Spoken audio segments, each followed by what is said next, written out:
Mariam Kamara réside derrière Rail, dans la commune d'Abobo. Malade de rhumatisme depuis plus de 8 ans, elle se prépare déjà pour la saison des pluies.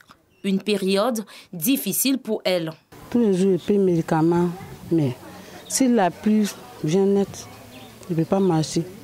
Je souffre encore pour aller à l'hôpital, pour aller payer les médicaments. Mais toujours, ça ne va pas. Si ça commence comme ça, moi, puis ça devient dur. Bras aussi, même chose. Je ne peux rien faire. Le rhumatisme, une maladie qui attaque les os et qui se manifeste par de fortes douleurs ou des inflammations. Elle affecte les articulations. La pluie, le vent et la fraîcheur sont les pires ennemis de cette pathologie. Comme Mariam, les personnes souffrant de cette pathologie disent être inquiètes pour les prochains mois qui annoncent de fortes pluies. Ça fait 1 an, je suis comme ça. Je suis à la maison, je ne sors pas. Quand il pleut comme ça, là, ça fait mal. Je prends chaussettes et puis aux gants. Si la pluie commence net là, je pique les crises. Je ne sais pas comment je fais. Toujours à Derrière Rail, nous retrouvons Téné et sa fille Priska, toutes deux frappées par la drépanocytose et l'asthme. Ces malades connaissent aussi des complications pendant cette saison. Toutefois, des précautions sont envisagées. C'est les os qui font très mal, surtout quand il pleut. J'ai très mal. Même pour marcher, j'ai des problèmes. Quand je me trompe, je me lave avec l'eau froide, là même là, c'est pas la peine. J'ai des problèmes pour marcher. Avec la saison des pluies qui s'annonce, j'ai commencé à acheter mes médicaments pour garder. Dès que ça commence, je commence à prendre les médicaments pour ne pas souffrir plus. Et ça fait très mal. Ça fait très mal. En dehors des médicaments, vous avez acheté quoi encore? En dehors des médicaments, j'ai acheté des chaussettes et des collants. Parce qu'on est toujours en collant et des chaussettes et des gants qu'on porte. Compte tenu que la saison des pluies est proche, ça fatigue nous les asthmatiques. Je ne supporte pas la fraîcheur. Donc ça fait que je me doux beaucoup. Je porte les chaussettes, les gants avec du pleuvet pour être toujours au chaud. Selon les spécialistes, la drépanocytose, l'asthme, le rhumatisme et bien d'autres maladies nécessitent beaucoup d'attention pendant la période pluvieuse. C'est une période particulièrement embêtante pour certains malades, notamment des malades qui souffrent de certaines maladies génétiques, telles que la drépanocytose. Les conséquences sont énormes et ce qui est la particularité de cette maladie, c'est essentiellement les douleurs. Pourquoi les douleurs? Parce que les globules rouges vont se déformer sous l'action de certains paramètres, notamment le froid, la chaleur, la fièvre, l'effort physique. Selon Dr Sekongo, pour éviter des crises douloureuses et d'autres complications, il est nécessaire de limiter les déplacements. Pour tous ces malades fragiles, pour toutes ces maladies qui subissent les effets des changements climatiques, de la température et tout, il est important que lorsque vous avez, par exemple, en saison de pluie, lorsque vous savez que vous souffrez d'une affection qui peut être aggravée par la pluie, il est important de bien se couvrir, déjà éviter de sortir en saison de pluie. Il faut bien se couvrir.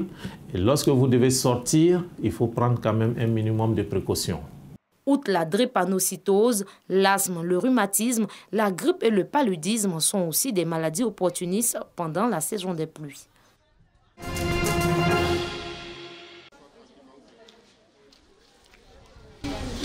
Grace Emmanuela est élève au lycée jeune fille de Yopougon. Ce midi, fini les cours, elle se rend dans cette autre salle où se tient une formation des lycéennes sur l'hygiène menstruelle. Elle doit être votre meilleure amie. Que vous soyez à la maison ou à l'école, vous devez toujours en avoir. Dans plusieurs salles de l'établissement, une vingtaine de jeunes filles sont ainsi sensibilisées et formées à l'utilisation de produits hygiéniques, dont les lingettes. Dans cette salle, l'on brise les tabous et autres idées reçues sur l'hygiène menstruelle. Les règles ne sont pas sales parce que si elles étaient sales, Dieu ne nous aurait pas imposé cela. Et c'est tout un processus biologique qui se fait dans le corps de la femme, jusqu'à l'expulsion de ce sang-là. Ce qui peut rendre les règles sales, c'est le fait de garder une serviette pendant plusieurs heures, au-delà de 4 heures jusqu'à 5 heures, 6 heures, même si c'est une blessure sur la peau, la blessure s'infecte. C'est que ce vendredi, le monde entier célèbre la journée mondiale de l'hygiène menstruelle. Au lycée Jeune Fille de Yopougon, l'UNFPA et l'organisation féminine actuelle ont tenu à célébrer cette journée à travers ces entretiens entre sœurs pour accompagner au mieux les lycéennes. Votre responsabilité, c'est de s'assurer que vous êtes en train de prendre soin de vous. Notre message à l'endroit de ces jeunes filles, c'est de vraiment chercher à avoir les bonnes informations par les canaux qui sont mis à leur disposition, notamment à travers les centres de santé qui leur sont dédiés, notamment aussi à travers les éducateurs, à travers le personnel qui est outillé en la matière, mais également aussi à travers les organisations qui viennent vers eux, échanger avec eux pour ce qui concerne la gestion de l'hygiène menstruelle et de la promotion de la santé menstruelle. Nous avons distribué cette année plus de 5000 kits dans ces 12 régions, voilà, pour accompagner les filles dans la gestion de leur hygiène menstruelle. En Afrique subsaharienne, une fille sur 10 ne va pas à l'école quand viennent ses règles. En cause, le manque d'hygiène dans les toilettes des établissements et la cherté des produits d'hygiène menstruelle. Une grande difficulté que l'UNFPA pense pouvoir résoudre à travers cette solution. Nous avons un partenariat avec les IFEF pour la fabrication, la conception et la commercialisation de serviettes hygiéniques lavables qui va peut-être réduire un peu la vulnérabilité de certaines filles qui se retrouvent dans certaines conditions sociales qui ne leur permettent pas d'avoir accès en permanence ou bien régulièrement aux serviettes hygiéniques lavables. Pour Samira et ses amis, cette sensibilisation vient à point nommé. Si certaines d'entre elles n'ont pas l'occasion d'en parler avec leurs parents à cause d'une certaine hygiène, cette sensibilisation leur permet d'avoir accès aux informations utiles et éviter la précarité menstruelle ou même les grossesses précoces en milieu scolaire. J'ai appris plusieurs choses. J'ai appris comment calculer le cycle menstruel. J'ai appris comment pouvoir utiliser les lingettes hygiéniques. Apprendre toutes ces choses, ça me met dans une très grande joie. Je n'avais pas l'occasion d'en parler à mes parents parce que j'avais honte. Mais ici, je n'ai pas vraiment eu honte d'en parler. Il y a vraiment beaucoup de filles qui n'ont pas eu la chance d'avoir des informations au niveau de l'hygiène menstruelle. Et cette journée nous a permis à tous de savoir que l'hygiène menstruelle est importante pour chaque fille. Parce que lorsqu'on a l'autonomie, on est autonome dans ses menstrues, on peut rester saine, efficace et puis normale dans notre travail. Quand vous venez à l'école, vous n'êtes pas stressé parce que les amis ne vont pas dire non, que vous sautez. Tu as quoi? Pourquoi tu es gêné? Parce que vous savez que vous prenez soin de vous. À la fin de la formation, ce sont les jeunes filles comblées qui promettent mettre en pratique tous les conseils d'usage reçus.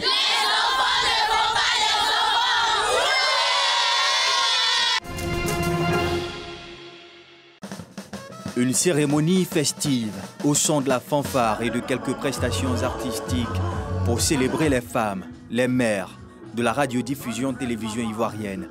L'initiative est de la mutuelle sociale des agents de la RTI, Musarti. Selon son président, la célébration des mères était un devoir. Célébrer les femmes, comme on l'a dit, la femme c'est l'humanité. Il est bon, juste bon, comme le directeur général a coutume de le dire, qu'il faut toujours célébrer la femme. Et quand un jour est choisi pour les femmes, il faut les célébrer. Et c'est ce que nous essayons de faire au niveau de la mutuelle.